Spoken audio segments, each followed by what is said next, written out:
Merci Seigneur de nous avoir réunis dans le même lieu, avec une même pensée, c'est de se nourrir de sa parole. Vous savez que l'homme ne vit pas de pain seulement, ça veut dire ce que ça veut dire. Hein? L'homme a besoin de se nourrir le corps, mais seulement ça seul, ça ne suffit pas. Il a besoin de se nourrir de la parole de Dieu. Et nous avons ce soir un grand pain qui est la parole de Dieu. Je dis souvent, la parole de Dieu n'est pas un livre quelconque. C'est un livre qui est vivant. Un homme de Dieu disait, si on le regarde fixement, on voit qu'il respire. Quand on ouvre la Bible, on ouvre la bouche de Dieu. Amen. Je suis en train de réfléchir. Nous sommes le mois de janvier. Et puis ma pensée, il a fait un bond de 40 ans en arrière. Je vous explique, vite fait. Vous avez des minutes? Amen. Amen. C'était le 9 janvier 1985. Et on était fatigués des fêtes de Noël. Et on ne savait pas où aller. On était 3 amis. Où c'est qu'on va? On va passer un moment à l'église. Et on est allé à l'église de la Place Cassagne. Moi, je croyais aller passer un moment, mais j'avais un rendez-vous avec Dieu. Amen. Et là, je me suis converti. Une seule réunion. En quelle passe force. Hein? Il faut un cœur disposé. On reconnaît l'amour de Dieu. On demande pardon. Et on suit Jésus. 40 ans que le Seigneur me supporte. Avec des hauts, avec des bas. Besoin de Dieu. Plus d'une fois, pour marcher, il a dû me porter. Parce que l'homme n'est pas un Superman. L'homme a besoin de la grâce de Dieu. Nous sommes ce que nous sommes. Hein? Ne voulons pas apparaître. C'est facile d'apparaître devant les hommes. Oui, mais quand on est seul devant Dieu, et lui dire toute la vérité. Seigneur, tu connais mes défauts, tu connais mes fautes, tu connais mes faiblesses. Donne-moi la main. Croyez-vous que le Seigneur va cacher sa main? Non, non. Il va nous étendre la main. Et voyez-vous, dans ma conversion, ça a été vite. C'est pas comme aujourd'hui. Aujourd'hui, il y a plus de structures. Je me suis converti le 9 janvier. J'ai passé par les eaux du baptême le 21 avril, quelques mois après. Et le 12 mai, j'ai chanté des cantiques. Ça allait vite, hein? Et puis, le 12 avril, j'ai chanté des cantiques. Et le 17 avril de l'année après, en 86, je commençais mon ministère à prêcher. Hein? 39 ans, que je le sers, comme je vous disais, avec des hauts et des bas, mais je le sers. Parfois, je m'accroche à lui, parce que j'ai besoin de lui. Hein? Ce soir, c'est vrai que c'est un thème un peu spécial, mais on est obligé de vous apporter ça. Là où je vais, les églises m'appellent, pas pour me glorifier à moi, mais pour glorifier le Seigneur. Ils m'appellent, ils me demandent, apporte ce thème.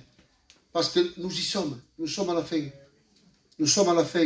Il est là Jésus. Je reviens chercher son église. Hein? Je disais dernièrement, aujourd'hui c'est la grâce de Dieu. Je ne vous apprends rien, mais je vous dis la vérité. La grâce de Dieu, c'est maintenant... avec le respect que je vous dois, on a un accident, on est malade, on fait appel à Dieu et on est sauvé. Ça, c'est la Bible qui le dit. C'est le temps de la grâce, comme le brigand sur la croix. Souviens-toi de moi, mais je te le dis aujourd'hui. Tu seras avec moi dans le paradis. Mais quand Jésus se lèvera de son trône de grâce, il n'y aura plus de grâce. Explique-toi, pasteur. Oui, la grâce de Dieu, il est là, bien sûr, mais il viendra chercher son église.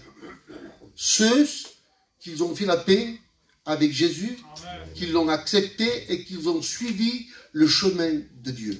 Amen. Nous sommes à la fin, nous sommes à la fin. Hein? Encore un peu de temps et Jésus viendra. Très peu de temps. Est-ce que vous le croyez que Jésus vient? Amen. Ce soir, je voudrais vous parler, avec le temps que j'ai, bien sûr, même si je ne vous dis pas tout, mais je vous dis le principal. Hein? Je voudrais vous parler de la grande tribulation. Un thème assez important. Grande tribulation. il y en a toujours eu des tribulations, de tout temps. Des tribulations, ça veut dire des persécutions, ça veut dire malheur, ça veut dire danger, ça veut dire angoisse, ça veut dire douleur. Tribulation, il y en a toujours eu. Depuis que l'homme a péché au jardin d'Éden jusqu'à aujourd'hui, il y a eu toujours des tribulations. D'ailleurs, si on regarde même la Bible et même le temps, il y a eu des tribulations. Déjà, du temps de Moïse, lorsque il nous a dit que Pharaon voulait tuer tous les premiers-nés. Ça faisait un danger même. Il y en avait qui essayaient de cacher leur enfant, tel que la mère de Moïse. Il l'a caché pendant 3 mois, il ne pouvait plus le cacher. Mais c'était atroce d'enlever les enfants de leur maman. C'était des persécutions qu'il y a eu, des tribulations. Il y en a toujours eu, même plus tard. Au temps des apôtres. La Bible dit que le seul qui est mort de vieillesse, ça a été Jean. Tous les autres ont été des martyrs. Poussés dans des falaises, lapidés avec des pierres. Et d'après l'historique, même il y en a eu qui ont été écorchés vifs. Ce sont des problèmes, ce sont des tribulations, mais oui, mais ça c'est des tribulations. Là, ce que je vais vous parler ce soir, je vais vous parler de la grande tribulation, la grande, voulant dire, c'est un temps inégalé, on ne peut pas le comparer, on ne peut pas le mettre à côté de notre temps, d'une époque, c'est impossible, il n'y a aucune époque qui peut se mesurer à l'époque de la grande tribulation. Et la grande tribulation est là. Elle vient à grands pas. Soyons sur nos gardes, Église. Et mes amis, soyez sur vos gardes. Acceptez la grâce qu'il vous donne, le Seigneur. Si vous êtes là, ce n'est pas un fait de hasard. Ce n'est pas parce que vous l'avez décidé. Ça a été voulu de Dieu. Il vous a donné un rendez-vous. La grande tribulation. Il y a les hommes qui prophétisent. Je ne vous fais que vous citer le texte. La Bible nous parle de Jérémie. Regardez ce que dit la Bible. Jérémie, poussé par l'Esprit, il dit malheur, malheur, car ce jour est grand. Il n'y en a point eu de semblable. C'est un temps d'angoisse. Ça va le comment dire angoisse. Angoisse, c'est comme une main qui se met à notre gorge et qu'on n'a pas la force de respirer. Tellement le problème est grand, tellement il nous dépasse. C'est un temps d'angoisse. Et puis Daniel se met aussi à prophétiser. Chapitre 12, verset 1er. Il dira, ça sera une époque de détresse, telle qu'il n'y en a point eu de semblable. Maïliou comme question. Et puis Jésus aussi, il se met à parler de cette époque. Qu'est-ce qu'il dit, Jésus? Matthieu 24, verset 21. Il dit, la détresse sera si grande, qu'il n'y en a point eu de pareil. Un petit mai igual comme question. Et il se met à dire 3 temps. Il dit, depuis le commencement du monde, et là il parle d'Adam et Ève lorsqu'ils ont péché. Il parle du passé. Il dit jusqu'à présent, le présent de Jésus. Et il dit là, il va parler du futur. Il va parler de l'avenir. Il dit là, et il n'y en aura jamais comme cette époque. Se pose des questions. Mais c'est quoi cette période? Mais d'où vient-il? Qu'est-ce qu'il va se passer? Mais qui c'est qui va provoquer tout ça? Peut-être quelques-uns vont être surpris, ce que je veux dire. Vous savez, ce temps, on l'appelle le temps de la colère de Dieu et de la colère de l'agneau, Jésus son fils. C'est pas moi qui le dis, c'est la Bible. D'ailleurs, quand les hommes vont passer par la grande tribulation, à un certain moment, ils diront, tombez sur nous, rochers et montagnes, cache-nous. Mais devant qui? Il dit, devant la face de celui qui est assis sur le trône, Dieu le Père, et de la colère de l'agneau, Jésus. Ça sera, je dirais, une catastrophe pour la terre. Nous allons les découvrir, bien sûr, avec le temps que j'ai. Hein. Je vais essayer de faire le plus vite possible. Mais c'est important de savoir ce que le monde attend. Vous savez ce que dit la Bible? Apocalypse 12, verset 12. Il y a un ange de Dieu qui crie dans le ciel d'une voix forte. Qui est-ce que dit? Oui, c'est ce que dit. Malheur à la terre, malheur à la mer. Mais il ne parle pas d'autre chose, il parle de la terre, il parle de la mer. Oui, mais il y a un message derrière ces mots. Quand il parle de la terre, il dit malheur à Israël, terre promise. Oui. Malheur à la mer. Et là, il parle de toutes les nations. Mais il dit, mais pourquoi? Pourquoi ce malheur? Il dit, parce que le diable est descendu vers vous, animé. Vous savez que le mot animé veut dire qu'il ne vient pas le même vide. Il vient avec les mêmes plaines. Mais plaines de quoi? Il dit, animé d'une grande colère. Sarà pas mai enfadat comme sarà que moments. Animé d'une grande colère. Il dit malheur, malheur à la terre, Israël, malheur à la mer, aux nations. Car le diable est descendu avec une colère. Ce n'est pas une colère d'homme qu'il aura. Ça sera une colère diabolique. Une colère qui va sortir à l'intérieur de lui. D'ailleurs, je me suis arrêté, j'ai analysé le mot colère en hébreu et en grec. Ça veut dire une colère bouillante. Il sera accès de rage. Il en voudra aux hommes. Il voudra faire que du mal. Mais pourquoi il est en colère? Pourquoi? Parce qu'on pose des questions à la Bible. Parce que la Bible a des réponses à toutes les questions. Et quand la Bible ne veut pas répondre, ne la faites jamais parler. Eh oui. Oui. Il y a certains hommes, je ne parle pas pour ici, mais il y a certains hommes et des femmes, lorsqu'ils lisent la Bible, que la Bible ne répond pas à la question. Ça veut dire ça, c'est top secret, je ne le dis pas. Mais les hommes, ils veulent le faire parler par force. Quand Dieu garde le silence, gardons le silence. Amen. Amen. Amen. À Dieu. Amen. Amen. Il descendra vers vous, habitants de la terre, animés d'une grande colère. Pourquoi, Seigneur? Il dit, sachant qu'il a peu de temps. Et là, je me tourne vers Dieu, je dis, Seigneur, mais l'ennemi ne connaît pas l'avenir. Celui qui connaît l'avenir, c'est Dieu le Père, Jésus le Fils, le Saint-Esprit et ses serviteurs, lorsqu'ils en reçoivent, je dis, la révélation. Mais Dieu le Père, Jésus le Fils, le Saint-Esprit, eux, ils connaissent l'avenir. L'ennemi de nos âmes, Satan, lui, ne connaît pas l'avenir. Mais pourquoi? Il sait. Vous voulez que je vous dise pourquoi? Parce qu'il connaît les Saintes Écritures. Il connaît plus lui que certains prédicateurs, et même que tous les prédicateurs. Il sait que lorsqu'il va être précipité sur la terre, il lui restera très peu de temps, c'est-à-dire 7 ans. 7 ans. Et avec ces peu de temps, il ne va pas agir tout seul. Il va prendre avec lui 2 coéquipiers, 2 hommes. Et ces gens qui nous parlent, il y a Daniel qui nous parle de ces hommes. Ce sont des hommes, oui, mais comment les voit-il Jean?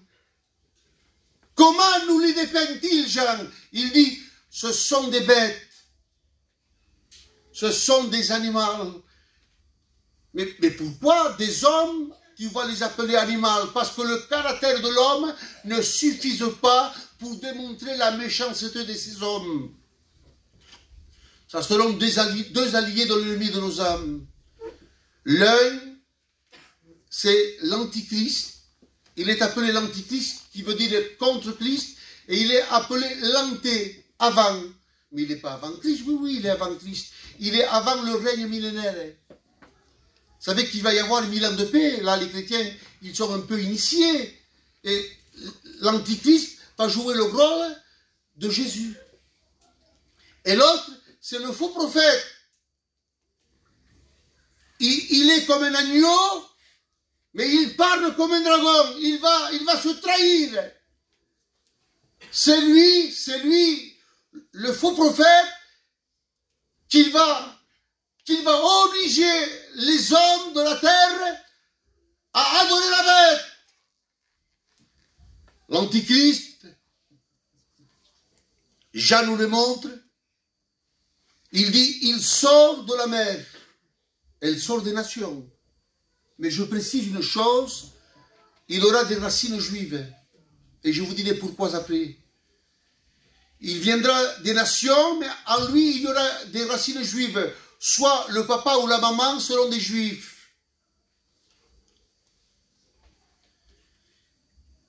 Et comment le voit Jean? Il dit, il sortait de la mer et il voit 7 cornes. Je m'excuse, il voit 10 cornes. Et la corne veut dire qu'il est puissant. Et le chiffre 10 veut dire qu'il sera limité.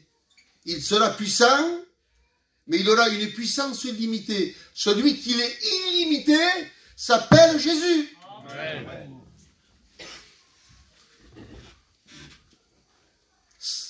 10 têtes et 7 cornes. Donc, 10 têtes, 10 cornes et 7 têtes. Ça veut dire qu'il aura une intelligence surhumaine.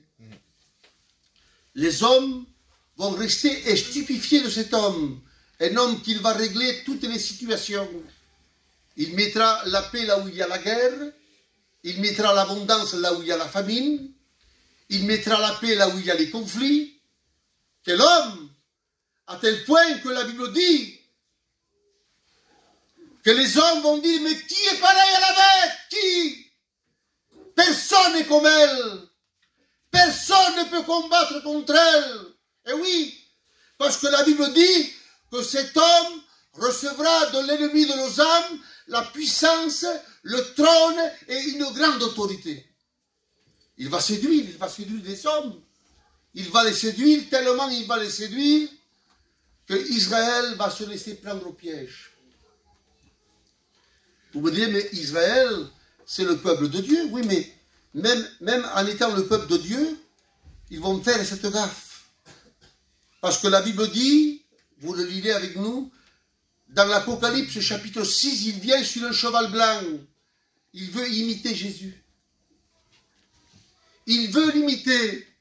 Un cheval blanc. Jésus aussi a un cheval blanc. Apocalypse 19. Il a une couronne comme celle de Jésus, mais il n'a pas le même nom. Lui, il a la couronne de Stéphanos, couronne de vainqueur. Jésus, lui, il a la couronne diadémas, couronne royale. Amen. Amen. Amen. L'Antichrist, lui, il a un arc. C'est son arme à lui. Jésus, lui, n'a pas un arc. Lui, il a une épée à double tranchant, qui est la parole de Dieu. Amen. C'est pourquoi sur sa cuisse, il y a un nom qui est marqué Seigneur des seigneurs, Roi des rois.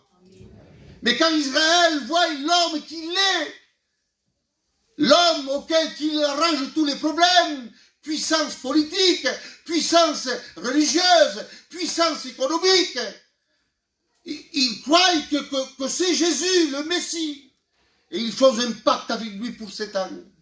Ils croient qu'ils sont en train de rentrer dans le règne millénaire, 1000 ans de paix, l'âge d'or. Ça y est, on est rentré dans le règne millénaire. C'est notre Messie promis.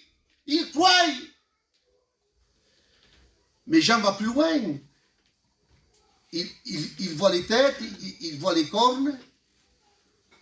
Et puis il voit son corps. Et son corps est comme un léopard. Ses pattes sont comme celles de l'ours. Et sa gueule comme celle du lion. Et ça, c'est les 3 dernières années après. Les 7 ans sont coupés en 2. Il y a 3 ans et demi, je dirais, de séduction, de paix, d'une fausse paix. Et puis il va se dévoiler lui-même. Il va se dévoiler, il va se dévagiser. Il ne pourra pas rester comme ça. Il sera obligé, à tel point que la Bible dit qu'il va rentrer dans le temple. Pasteur, attends, mais il n'y a pas de temple à Jérusalem. C'est vrai qu'il n'y a pas de temple. Il n'y a pas. Mais oui, mais ils sont en train de voir, ils ont tous les ustensiles pour construire le temple. Un homme d'État, ils ont dit, il faut faire vite pour construire le 3e temple. Et c'est ce 3e temple que l'Antichrist va rentrer dans le temple, il va se proclamer lui-même Dieu et il va faire cesser les sacrifices. C'est pourquoi Jésus avait averti son peuple à Israël. Il dit, quand vous verrez l'abomination, fuyez, fuyez. Vous savez que nous avons 4 évangiles. Il n'y a qu'un seul évangile qui précise ceci. Il dit, priez pour que ce jour n'arrive pas un jour de sabbat. Et oui, il n'y a que l'évangile de Matthieu. C'est l'évangile des Juifs. Les autres ne le disent pas, mais lui il le précise. Priez pour que ce jour n'arrive pas un jour de sabbat. Pourquoi? Parce que le sabbat, un juif qui est pieux, qui est sincère, il console à se faire tuer, mais il ne fera pas plus d'1 kilomètre. Les choses les plus abominables, il va commettre. Vous savez, quand on parle de la grande tribulation, il y a 21 fléaux qui vont tomber sur la terre. 21. Ça n'est pas un, ça n'est pas deux, mais 21. Il nous est parlé de 7 sceaux. Il y a chaque sceau qui va être brisé par Jésus. Il va y avoir un fléau sur la terre. Il y aura 7 trompettes que les anges vont sonner. Et à chaque trompette, il y aura un fléau qui va tomber sur la terre. Il y aura 7 coupes qu'ils vont déverser sur la terre. Ces coupes, on les appelle la coupe de la colère de Dieu. Est-ce que vous voulez savoir? Amen. Je ne voudrais pas vous faire peur ce soir. Moi, ce que je voudrais, toucher votre cœur. Amen. Que vous dites, je veux échapper à ça. Seigneur, mais je ne veux pas connaître ce temps.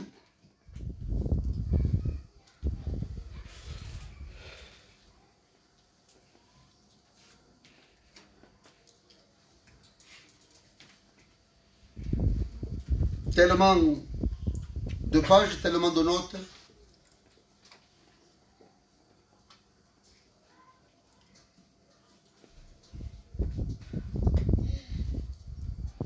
Je passe.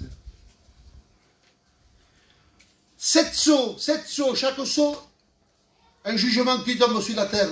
Le premier des sceaux, on l'a vu, c'est l'Antichrist, le cheval blanc.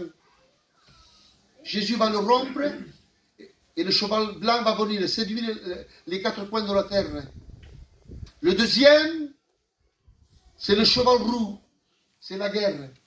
Il dit, celui qui le monte, il enlève la paix et les hommes s'égorgeront entre eux. Et puis, il y a un cheval noir. Et le cheval noir, c'est la famine.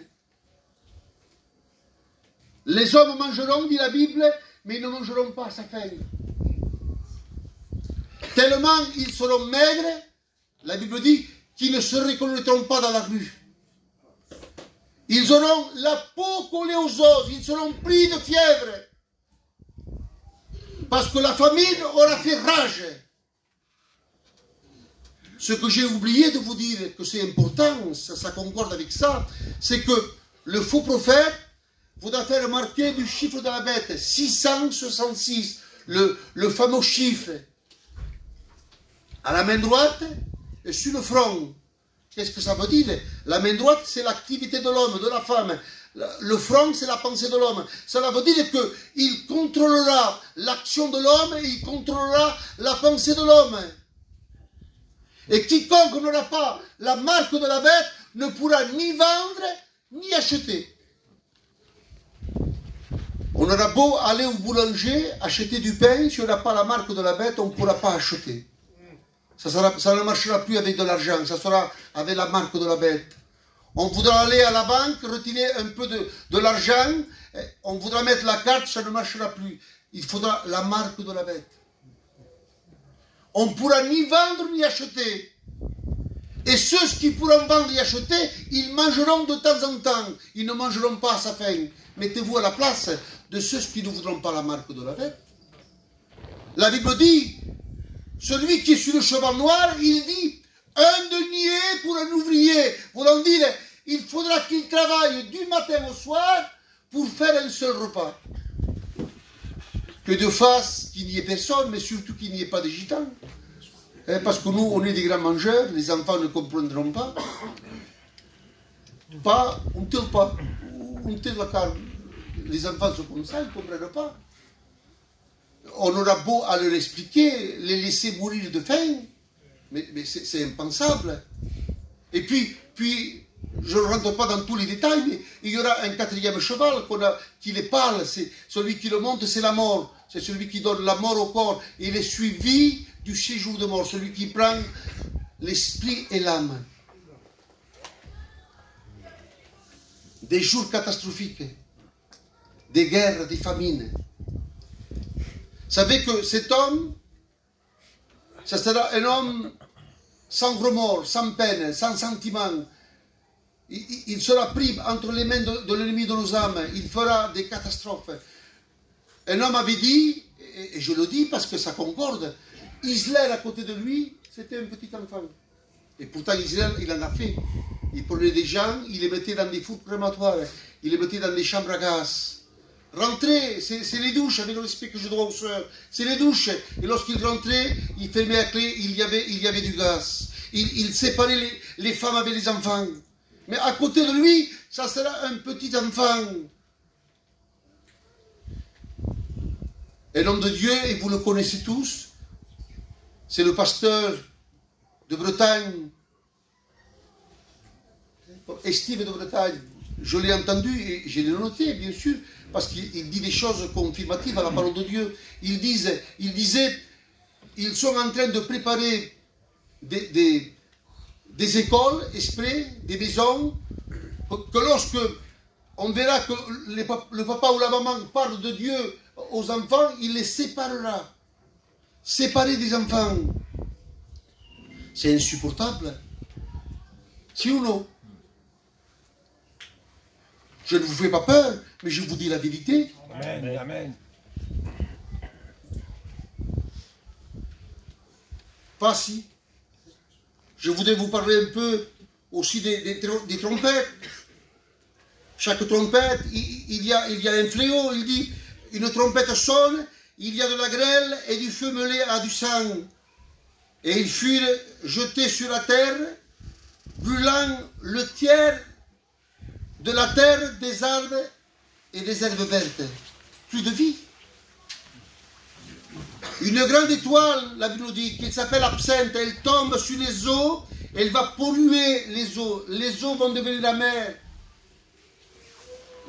Et la Bible dit textuellement, et beaucoup d'hommes, et quand il dit beaucoup d'hommes, il y a des femmes aussi, ils mouriront à cause de l'eau qui était amère.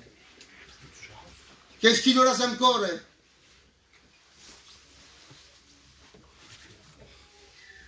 Il dit qu'il sonnera de la trompette, il dit, et le tiers du soleil fut frappé. Une grande étoile, et les jours perdra un tiers de sa clarté. Un tiers de sa clarté. La trompette sonnera, il touchera le soleil, la lune, les étoiles, et il perdra un quart de sa clarté. Ça veut dire que les hommes seront plongés dans les ténèbres. Vai messieurs.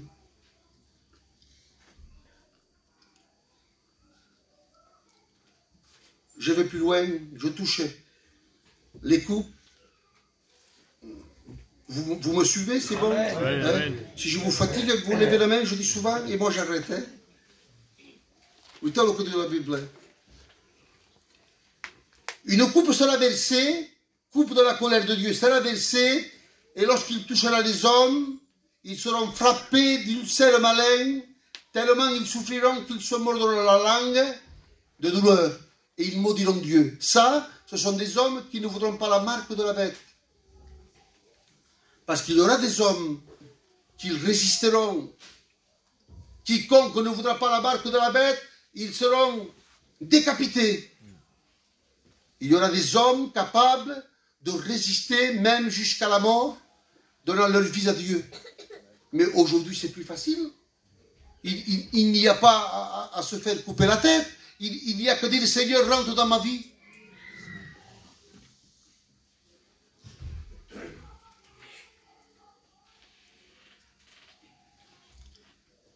Une coupe sera versée dans la mer.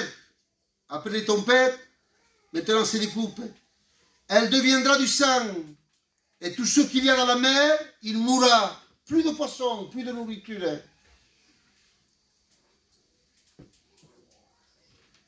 Il sera jeté dans les fleuves, dans les sources d'eau. Et les sources d'eau deviendront du sang. Et là, je le dis avec un peu d'humour, pour vous détendre un peu. Mais les sœurs voudront faire leur machine à laver.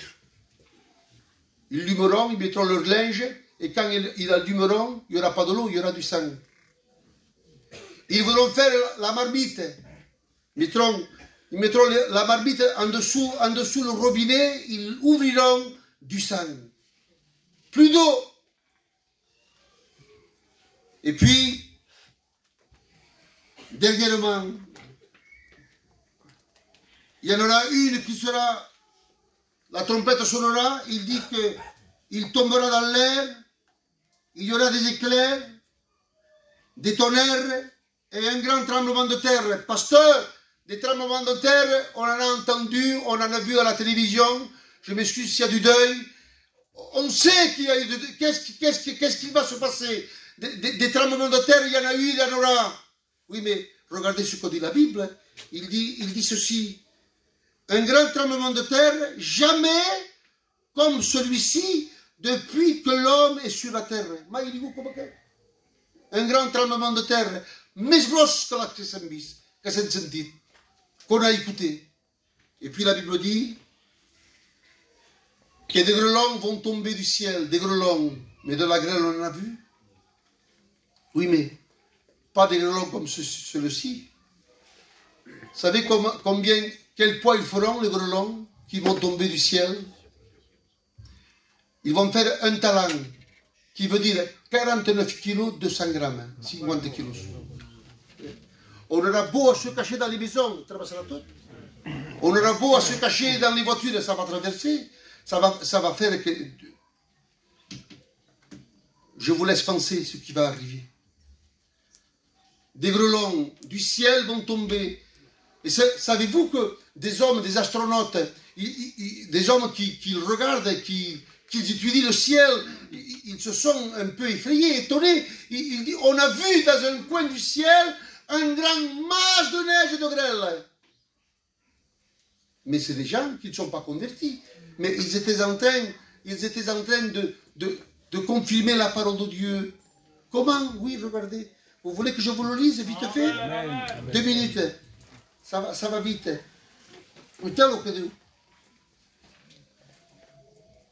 Job, chapitre 38, verset 22. As-tu parvenu jusqu'à masse de neige? As-tu vu le dépôt de grêle que je tiens en réserve pour le temps de détresse? Prophétisé 4 ou 5 000 ans avant. Et les hommes l'ont vu maintenant. Mais oui, mais ils confirment la parole de Dieu. Un dépôt de grêle. Mais nous, l'Église, alors, qu'est-ce qui va se passer? Hein? C'est bien de savoir la grande tribulation, tout ce que tu nous dis, pasteur. Oui, mais qu'est-ce qui va se passer? Eh bien, la Bible, on va le voir ensemble vite fait, sans trop vous fatiguer. Nous, l'Église, on n'attend pas la colère à venir. C'est la Bible qui le dit. Oui, la Bible que dit. J'ai mis quelques textes. Oui, le que dit.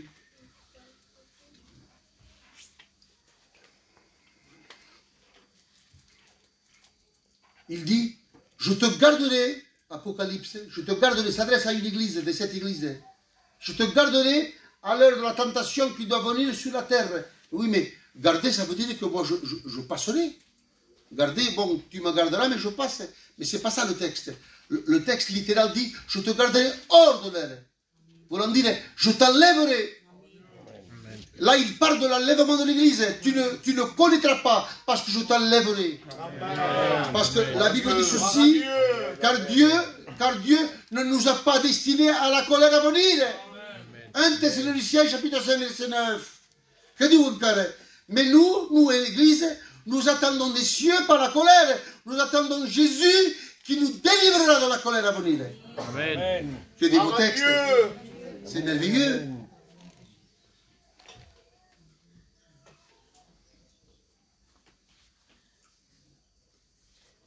J'arrive à la fin.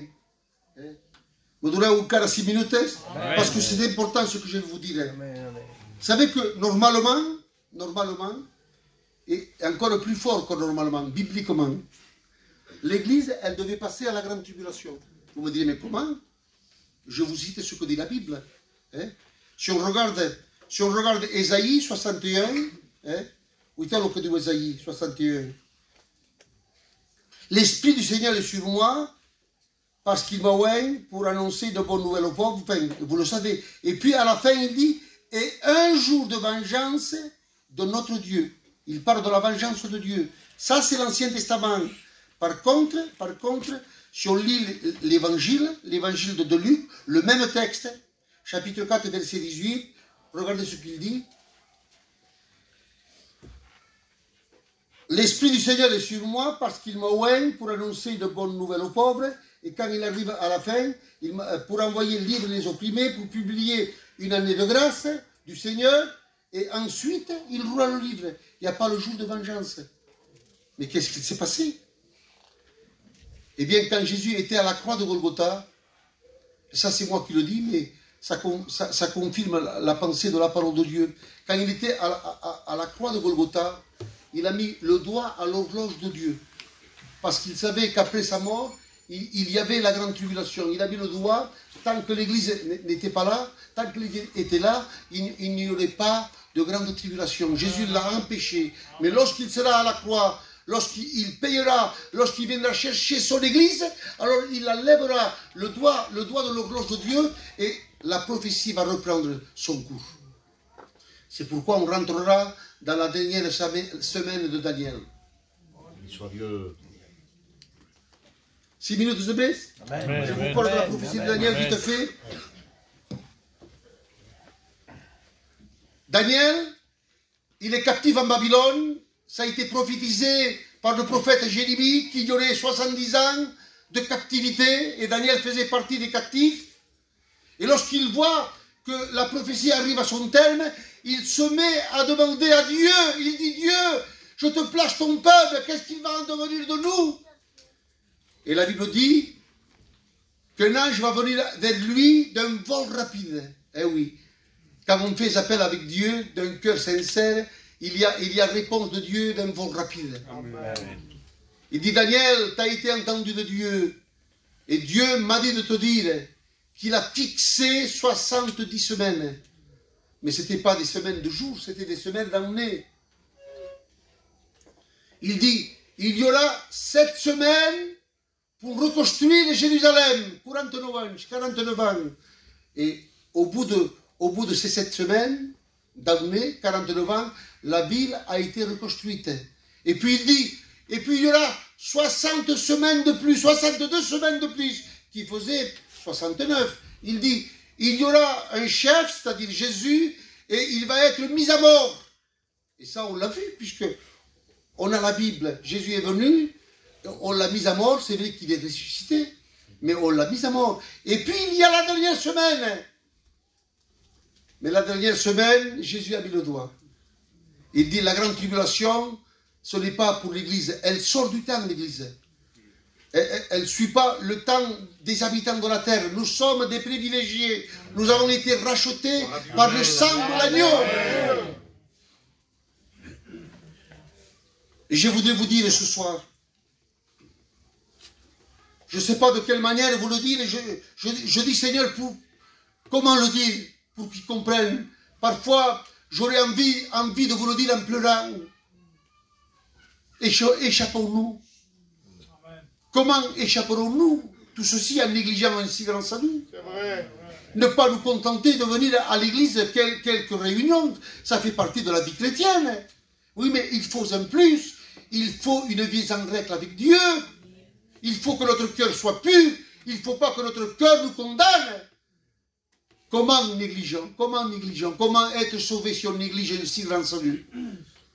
Ce soir, je crois que vous avez assez compris la parole de Dieu. Ce qui attend, je dirais, aux habitants de la terre, Jésus vient bientôt. Jésus vient bientôt. Vous savez que l'Antichrist ce qui l'empêche d'agir, c'est nous l'Église. Il dit, quand il aura disparu, le corps de Jésus, nous sommes le corps, quand il aura disparu, l'Antichrist va se manifester. Il ne peut pas aujourd'hui. Peut-être il est né, peut-être c'est un homme qui est dans l'Europe. Oui, mais il ne peut pas se manifester. Il se manifestera quand il y aura l'enlèvement de l'Église. Quand celui qui le retient aura disparu, le corps de Jésus, on disparaîtra. On sera dans le ciel de gloire. Amen. Quelle différence. Amen. Malheur, il dit malheur à la terre, malheur à la mer. Par contre, il dit pour l'Église, réjouissez-vous. Quel contraste. Réjouissez-vous, les noces de l'agneau sont venues. Amen. Voulez-vous qu'on s'incline? Amen. Demandez aux responsables, enseignantes pour le programme. Te remercier, Seigneur, parce que ta parole est la vérité. Te remercier parce que ta parole nous met vraiment dans la vérité, Seigneur. Te remercier parce qu'il y a eu le mot de Dieu, Seigneur. Nous voulons serrer, comprendre la valeur, le danger, Seigneur, de ta parole. Seigneur, nous voulons te dire merci parce que tout a été fait selon l'Esprit de Dieu, Seigneur. Nous voulons que cette parole soit gravée dans nos cœurs. Il y ait une conscience, Seigneur. Ah, que la gloire te revienne, Jésus. Amen, Jésus. Voilà, nous disions Amen. Amen. Hein? On a quelques minutes devant nous. Hein? Si quelqu'un n'aurait pas compris ce que je le dis, parce qu'on a un français un peu cabossé, hein? Si quelqu'un n'aurait pas compris, qu'il aurait demandé plus de précision, vous levez votre main, pas tous en même temps, hein? Un après l'autre, et on essaiera de répondre. Hein? Voilà. Maintenant, si vous avez tout compris, merci Seigneur. Hein?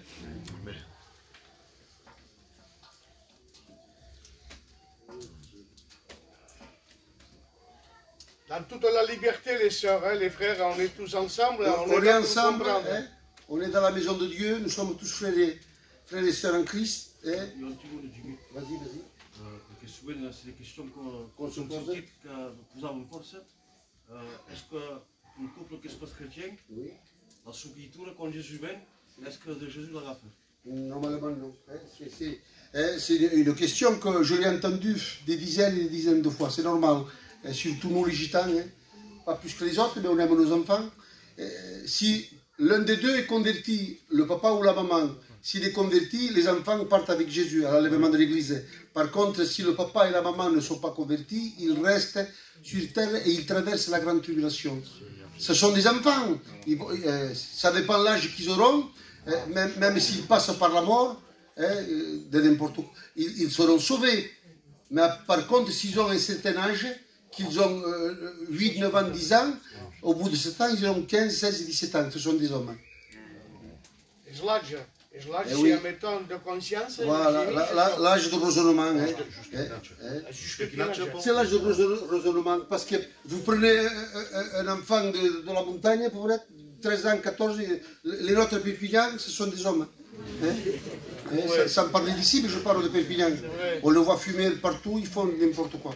Ils rentrent à 5 h du matin, alors ce ne sont pas des enfants. Hein. Si même un enfant qui a 2 ans, oui. que si le Seigneur revient, il reste sur terre. Oui, il reste avec papa et maman. Parce que Jésus, c'est Payon qui l'avait dit, je ne vois plus sur ses paroles, il a dit Dieu n'est pas un voleur d'enfants. Parce que mettez-vous à la place d'un non converti qui n'a jamais entendu, qui n'est jamais venu à l'église. Et pourquoi il a pris mon enfant? Ça va pas ça.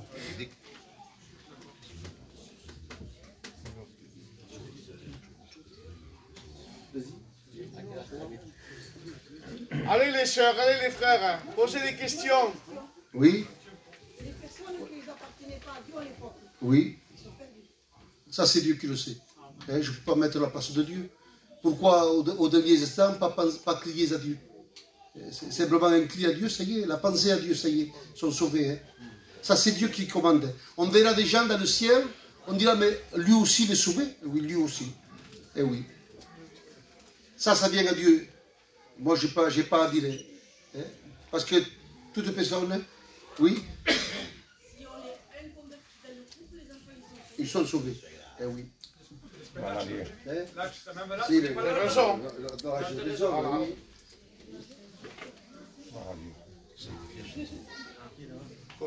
Si. C'est après les 7 ans qu'on descend sur l'olivier avec Jésus. Voilà, c'est ça. Après 7 ans, ça c'est notre message. Après 7 ans, on revient avec Jésus sur des chevals blancs et on met les pieds sur le mont de l'Olivier avec Jésus. Et là, on reste 1000 ans. Il y aura le règne millénaire. On reste avec lui pendant les 1000 ans. Voilà. Quand Jésus descend avec l'Église, il prend le faux prophète et l'antichrist, les jette dans l'enfer. Ce sont les deux personnes qui vont inaugurer l'enfer. L'enfer existe, mais il n'y a personne encore aujourd'hui. C'est eux qui vont rentrer vivants, de même que Noé, hein? Non pas Noé, plutôt l'homme de Dieu Élie et Enoch, ils vont rentrer dans le ciel vivant, eux ils vont rentrer dans l'enfer vivant. Et l'ennemi de nos âmes, il va être lié pendant 1000 ans. C'est le règne millénaire. Allez les sœurs, on a 5 minutes encore. Nous, pas de vergogne, hein? Non, il n'y en a Des pas de questions honte, hein. qui viennent de la parole de Dieu. Voilà. Hein?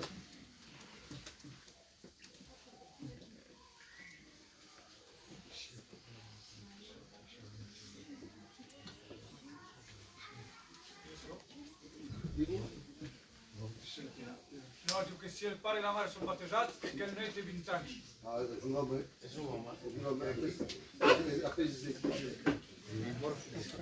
voglio morlo, che si salverà. Era una grossa pula, di nazione, ma E tutte le persone che avranno accepté la marca, à quel point de fils. ils sont perdus d'office. Après, il y a que ça ne pas, peut-être des gens qui vont se convertir, parce qu'il y a l'évangile encore qui va être annoncé. Ça va être dur, non, Jésus? Oui, ça va être. Il y a la différence, et c'est Jimmy qui l'a dit, je l'ai retenu, et il avait dit, nous avons été lavés par le sang de l'agneau, eux, ils laveront leur robe dans le sang de l'agneau, c'est eux qui la lavent, parce qu'ils passeront par la mort. Aspetta, Jimmy, appunto. Oui, je vois la main. Et là, c'est la situation sont convertis et oamenii Sì. să La donna els salva. Beh, oui. Che sia l'uomo o la donna, si sono convertiti salva le scritture. Appunto. Sì.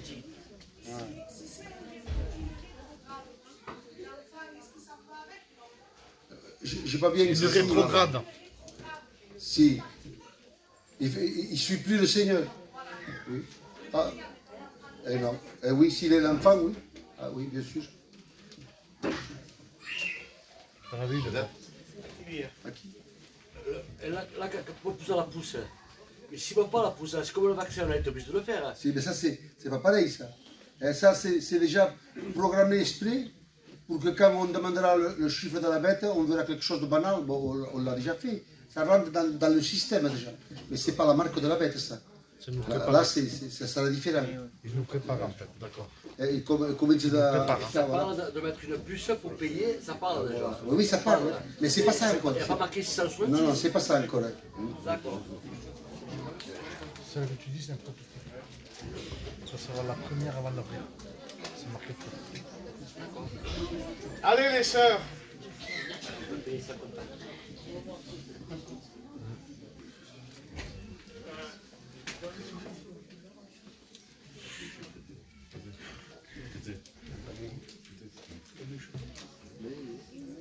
Non, il est comme ça. Ah, d'accord. Il est pas normal, quoi. Il faut qu'il marche. Ah, oui, oui. Je l'ai passé.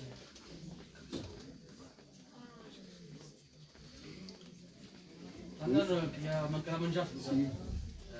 Si muore da gana. Non è che ti vedo? Les que moriran si se converteixen. N'hi ha que moriran pas, n'hi ha que passaran, perquè hi ha homes, quan en el regne milenere hi ha homes que viuran encara. Comprenes tot? Hi ha homes que escaparan, n'hi ha que moriran de família, n'hi ha que moriran per la guerra, n'hi ha que moriran d'altres coses. I si muore si converteixen? Són salvats, ressusciten. Après la grande tribulació, hi ha la resurrecció dei martiri. Hi ha una grossa foule d'où ils viennent. Ce sont une grande foule qui viennent de toute langue, de toute nation, se convertir. Voilà. Mais ce n'est pas l'Église. Il y a 3 groupes de salvats. Il y a les martyrs, il y a Israël et il y a l'Église.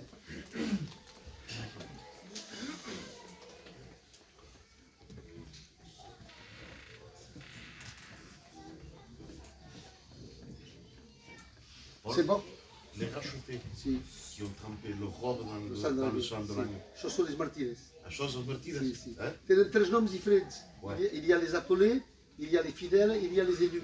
Les élus Israël, les appelés, nous appelés à la grâce, et les fidèles. Les appelés à la grâce, és nosaltres. Et les fidèles jusqu'à la mort, les martyrs. Les martyrs. C'est la foule nombreuse, innombrable, qui vient de toute langue, toute nation.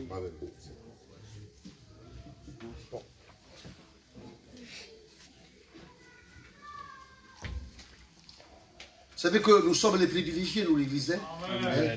Je le dis pour vous faire du bien. C'est la seule catégorie de sauvés que nous sommes assis au trône avec Dieu. Pas Israël, pas les martyrs de la grande tribulation, l'Église. Hein? De même que Dieu le Père a partagé son trône avec le Fils, eh bien, il va se pousser, il va mettre son Église, c'est nous. Hein?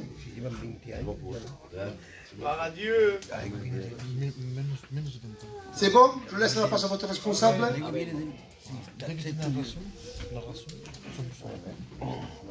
Moi, je pense que vous avez des pensées à dire, mais te nous vergognez. Mais à force de répondre pas. Il y a Dore, il ne va pas vous répondre. Hein, vous avez bien entendu. Il est bon de savoir. Moi, j'en ai besoin de savoir, hein, parce qu'on ne connaît pas tout la Bible. Et Jimmy, voilà, il a reçu un talent de Dieu, on l'a vu ce soir. Il a démontré des choses que vraiment, ils ont de la valeur. Alors, si tu as une question, après, tu vas rentrer chez toi, tu vas penser, j'ai pas demandé. Et ça va te troubler. Donc, encore on a 5 minutes. Hein. Si vous voulez poser une question, Ezekiel, Jimmy, perché non mi te